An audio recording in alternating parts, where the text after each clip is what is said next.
At the 2014 World Cup, American forward Clint Dempsey stunned the crowd by finding the back of the net within exactly 30 seconds of the opening whistle.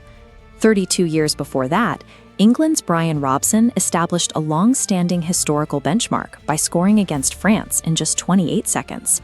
While those goals were remarkably fast, the absolute quickest strike in the 90-year history of the tournament cuts those times in half.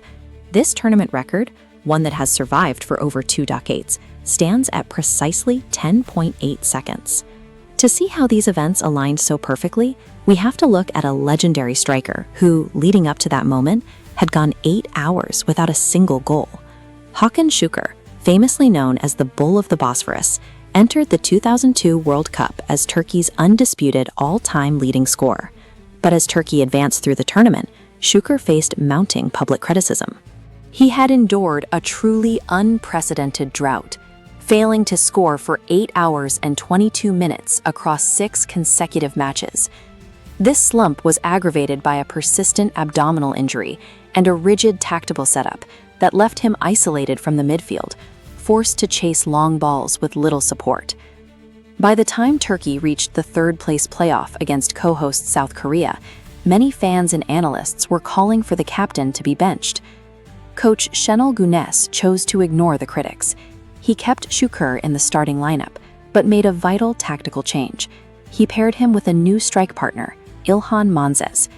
Providing Sukur with a dedicated partner to draw away defenders gave him the space he had lacked all tournament, turning a period of intense disappointment into a historic opportunity. The match took place at the Daegu World Cup Stadium, with South Korea taking the initial kickoff. South Korea immediately passed the ball backward from the center circle, a move that triggered a high-intensity press from the Turkish front line. Because Sukur now had a partner, İlhan Manzes was free to break formation and rush the receiving defender, Hong Myongbo. Manzes dispossessed the defender on the edge of the area and squared a pass to Sukur. Sukur took one decisive touch and fired the ball past the South Korean goalkeeper. It took exactly 10.8 seconds. A single defensive error and a new strike partnership had rewritten World Cup history. To visualize that speed, the entire goal sequence took barely a second longer than the time Usain Bolt would take to sprint a 100-meter relay leg in this same city 9 years later. Sukur's strike shattered a 40-year-old record held by Czechoslovakia's Václav Masek, who had scored in 15 seconds back in 1962. Breaking the drought instantly restored Sukur's form. He provided 2 assists for his partner, Manzes, as Turkey secured a 3-2 victory. Those 11 seconds changed the narrative of Sukur's World Cup, moving him from the center of a national crisis to the center of the record books.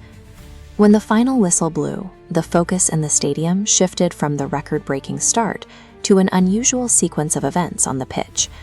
63,000 South Korean fans had just watched their team lose a medal. Rather than responding with frustration, the crowd began to celebrate both teams. The home fans unfurled a massive Turkish flag alongside their own, displaying a banner that simply stated, "We are friends." On the field, the rivalry evaporated. Players from both sides walked the pitch arm in arm, with Sukur and his teammates carrying South Korean flags. The two teams came together to perform a collective bow to the fans, a moment of sportsmanship that reduced several players to tears. The match featured the most aggressive, efficient start in the tournament's history, yet it concluded with a total absence of hostility. The 2002 third-place playoff remains a rare instance where a high-stakes competition ended with the fans and players of both nations celebrating as one.